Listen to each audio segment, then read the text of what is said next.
Itu siapa dah yang ngintip? Nyokap gue kaget, hah? Siapa yang ngintip gitu kan? Terus gue dengan beraninya langsung gue samperin itu pala. Ada pengalaman juga di rumah gue itu sering yang namanya kehilangan uang secara tiba-tiba. Dia duduk, terus dia ngeliat kayak di atas temboknya itu ada kain terbang gitu putih. Kain dulu putih, kakinya menjalar gitu, goyang-goyang. Terus langsung gue ngeliat ke atas, gue langsung bener-bener yang namanya megang handphone kaku, gak bisa ngapa-ngapain.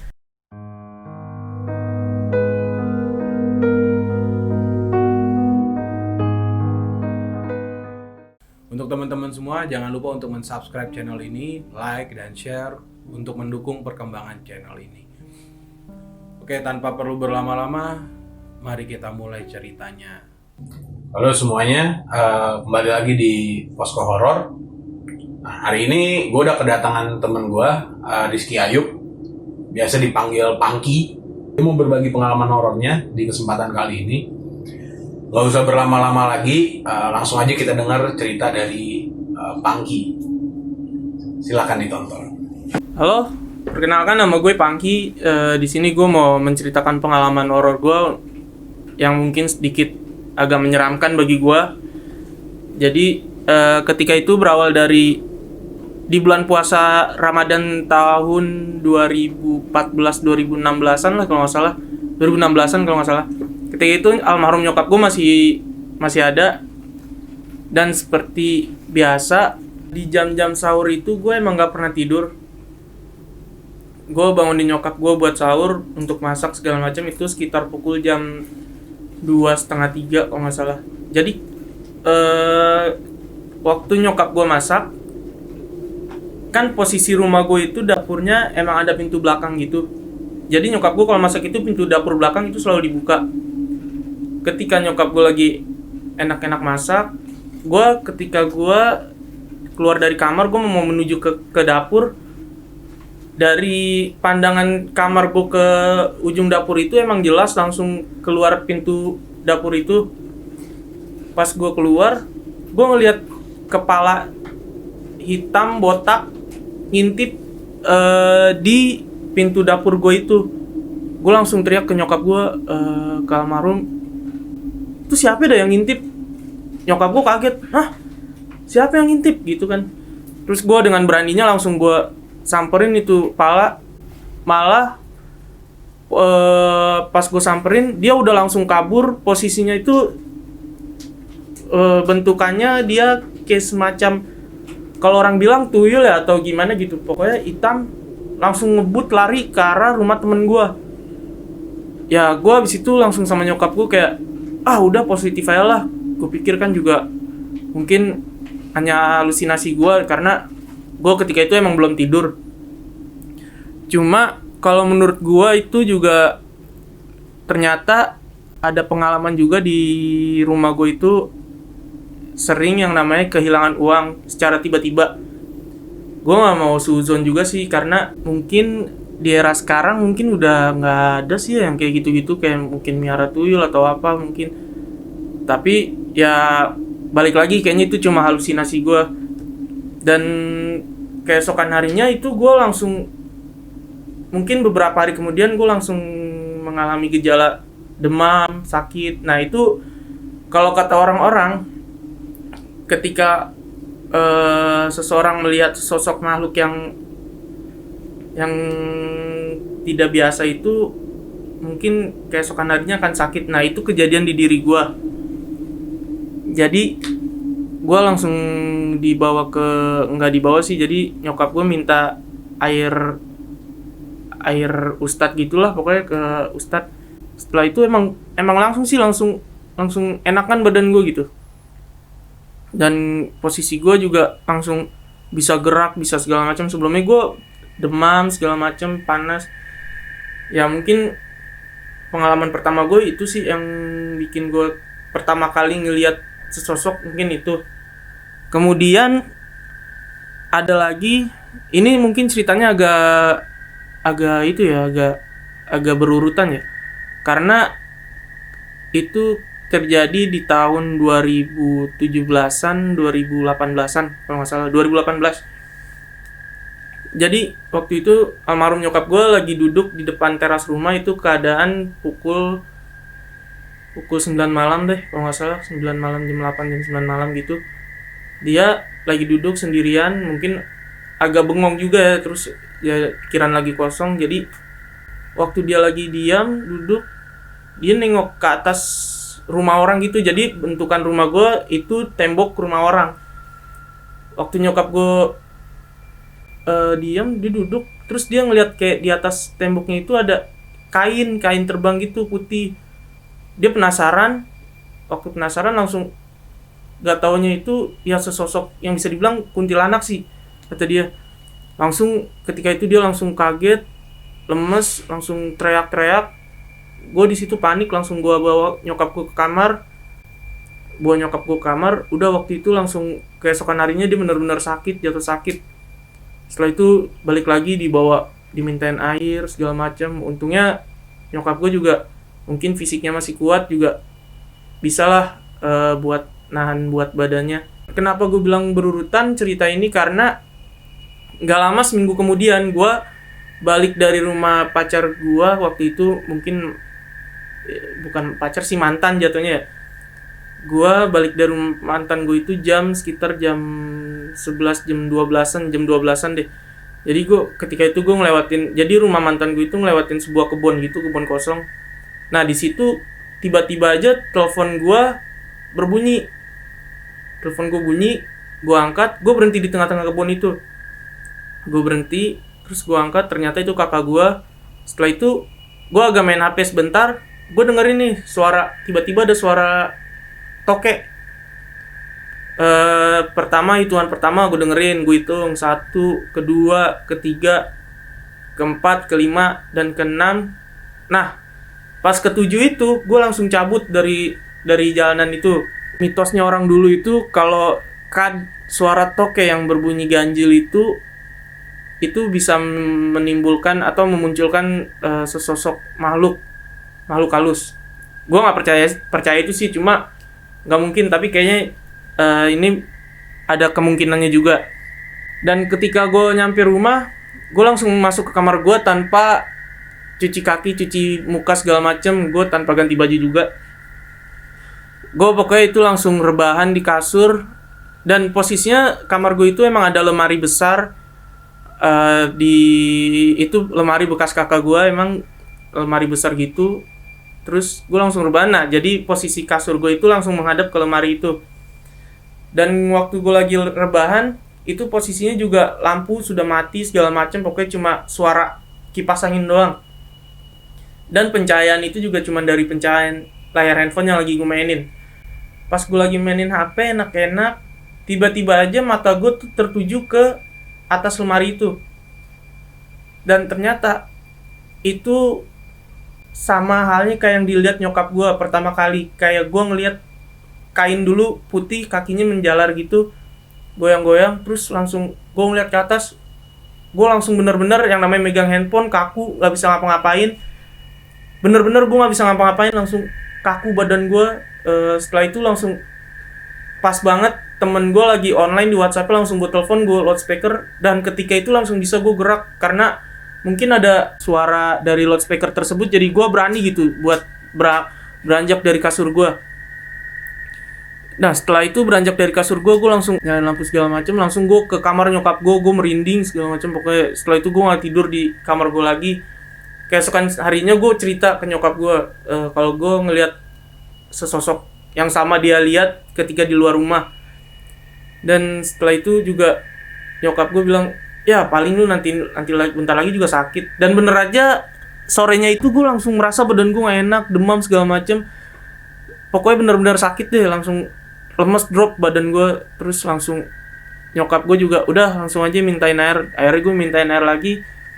Dan alhamdulillahnya badan gue emang gak tahu sih, mungkin suges atau apa juga, badan gue pokoknya saat itu langsung bener-bener enak. Udah gak kayak sebelumnya. Kalau dari pengalaman yang gue tahu, bukan pengalaman sih, jadi cerita-cerita yang pernah gue baca, sesosok itu tuh emang seneng yang namanya nongkrong di atas lemari kalian. Antara percaya nggak percaya, cuma yang gue lihat itu bener-bener nyata dan real. yang ngebuat gue langsung gak berani tidur di kamar itu lagi.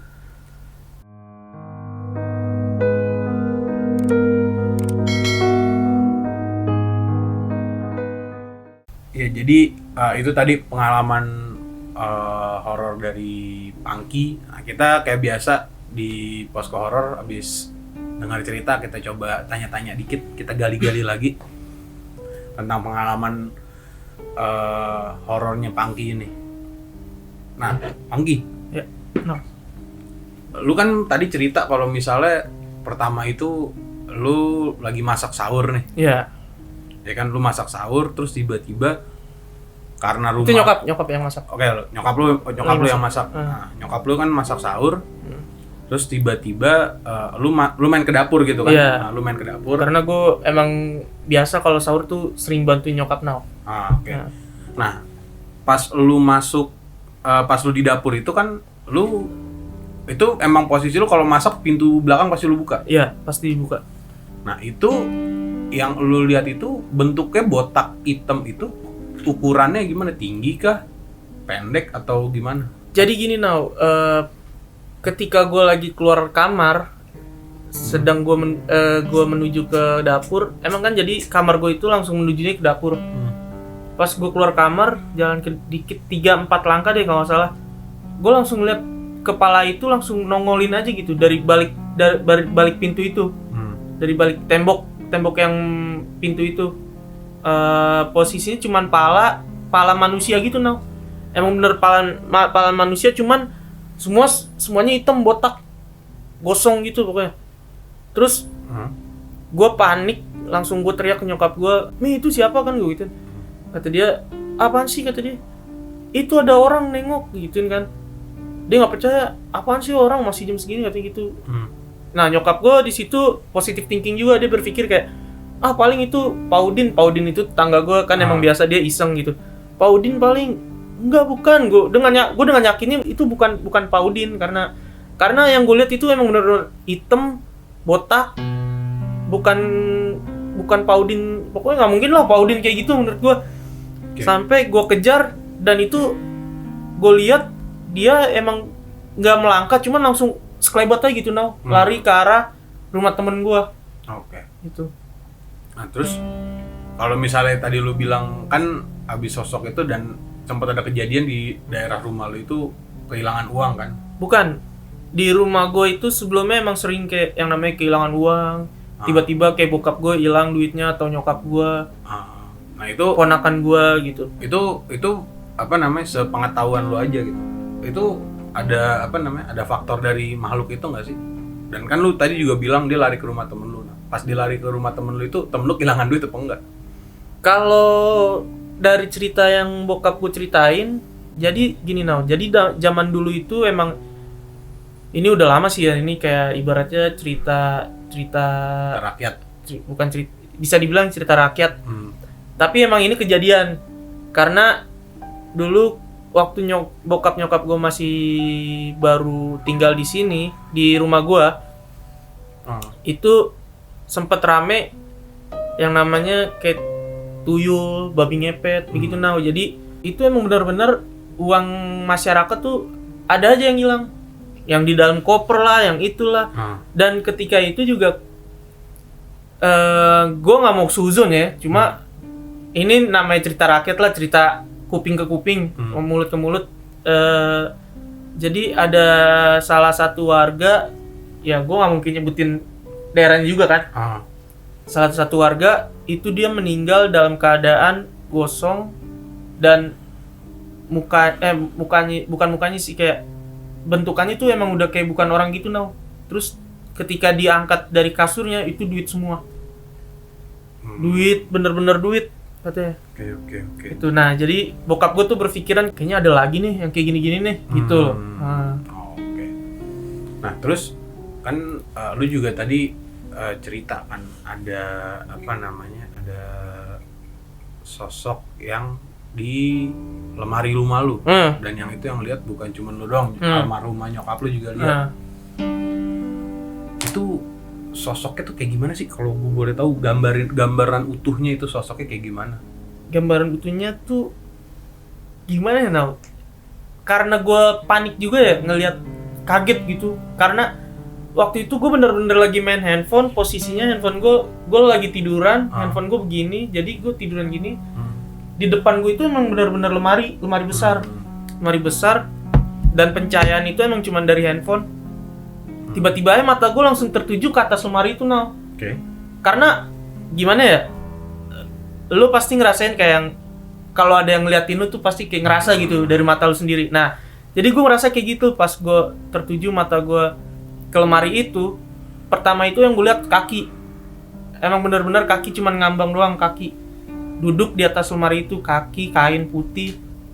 Pas gue lihat ke atas, bener-bener tuh posisinya rambut panjang, cuman mukanya nggak kelihatan, Nal. Bener-bener cuman nunduk sambil begini doang. Pokoknya intinya tuh gue bener-bener di situ kaku, bener-bener kaku, nggak bisa ngapa-ngapain, nggak bisa gerak selama 30 detikan lah. Setelah itu kan gue ngeliat nih, gue masih megang handphone tapi bener-bener masih megang, tangan jari gue masih bisa gerak.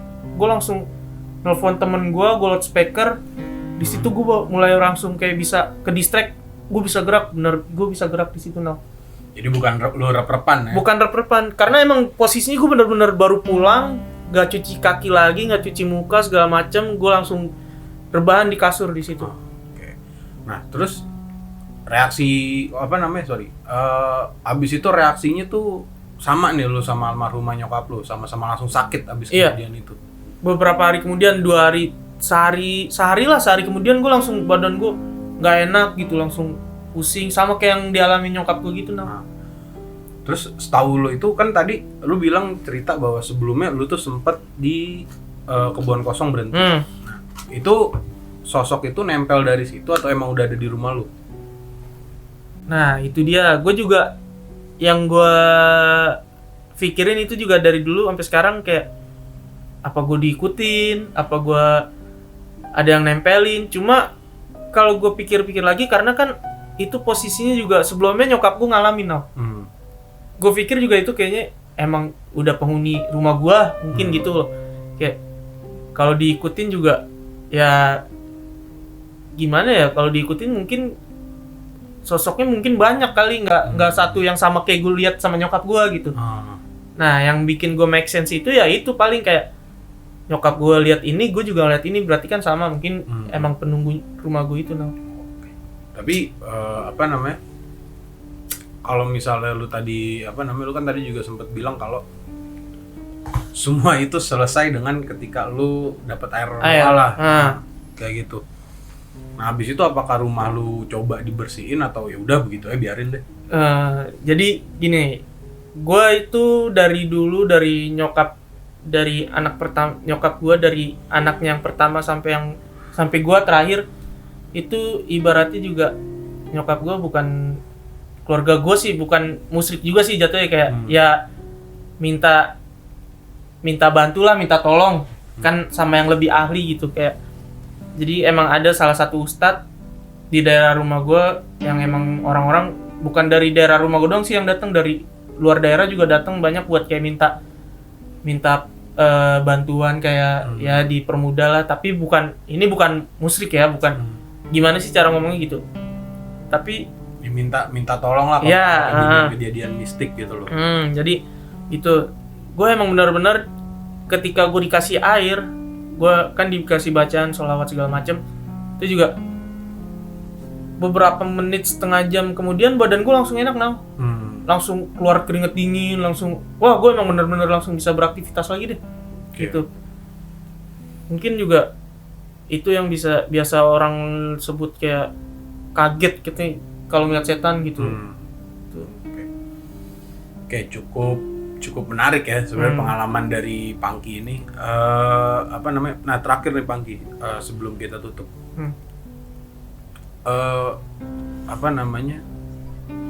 Sampai sekarang di rumah lo masih ada kejadian-kejadian nggak? Atau udah tuh terakhir yang lo cerita kemarin 2-3 tahun lalu gitu?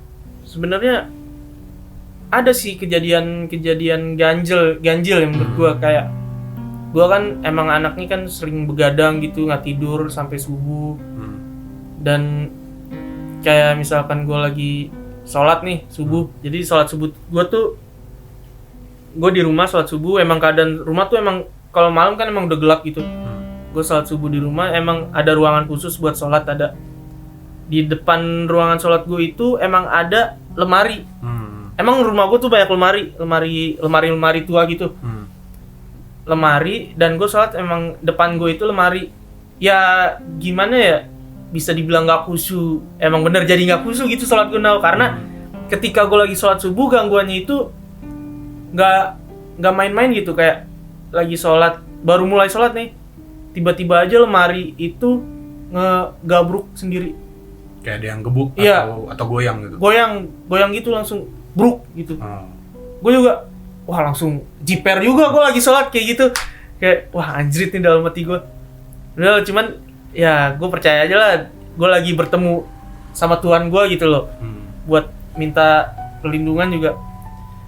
Nah, ketika gue ditinggal di rumah sendirian juga, kadang lemari itu juga bunyi sendiri gitu now. Sering now. Jadi sebenarnya nggak pengalaman gue ngeliat kuntilanak doang segala macem. Banyak sebenarnya pengalaman gue, cuma yang lebih nyentrik itu yang gue lihat itu sama nyokap gue.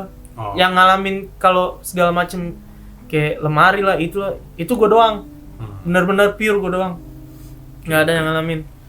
Dan baru-baru ini juga sebenarnya ada, gue belum cerita ke teman-teman gue karena agak ganjil, bingung juga sih gue ceritanya, karena itu pukul 2 malam, 3 malam kalau nggak salah. Gue buka, kan gue emang iseng ya anaknya, gue buka lemari es. Nah, ketika gue buka lemari es, tiba-tiba aja di ruangan rumah gue tuh ada suara kayak sawangan burung dara, tau lo nang? Kayak gitu. 5 detikan lah suara kayak gitu. Gue sampai anjir kagak bisa bangun gue dari tempat es itu. Langsung tiba-tiba aja kayak gue langsung refleks, udah apaan sih gue bilang. Posisi jongkok. Iya, gue jongkok. Udah langsung aja habis itu gue tutup kamar, gue tidur, langsung gue paksain gue meremin. Karena ya lu mana ada sih burung dara jam segitu. Orang main burung dara. Iya, gue bilang. Soalnya kayak anjir, jadi bikin parno gitu. Gitu. Ya terakhir emang baru-baru ini itu sih terakhir. Oke, Pangki, thank you banget nih Pangki udah mau mampir di Posko Horor. Sorry banget nih ceritanya agak kurang. Santai. Oke teman-teman, itu aja mungkin cerita untuk episode kali ini. Dan sekali lagi gue juga akan kasih tahu ke teman-teman, bagi teman-teman yang punya cerita horornya ingin dibacakan di Posko Horor, bisa kirim ke email di bawah ini. Nanti di kolom deskripsi ada. Terus juga teman-teman yang ingin bercerita tentang pengalaman horornya bisa nanti isi form yang ada di link deskripsi. Oke, sekali lagi juga jangan lupa untuk kalau teman-teman suka sama cerita ini, jangan lupa untuk like, untuk komen, untuk share, dan juga subscribe channel Posko Horor ini agar channel ini semakin berkembang. Mungkin itu aja untuk episode kali ini, kurang lebihnya mohon maaf. Assalamualaikum warahmatullahi wabarakatuh. Dah.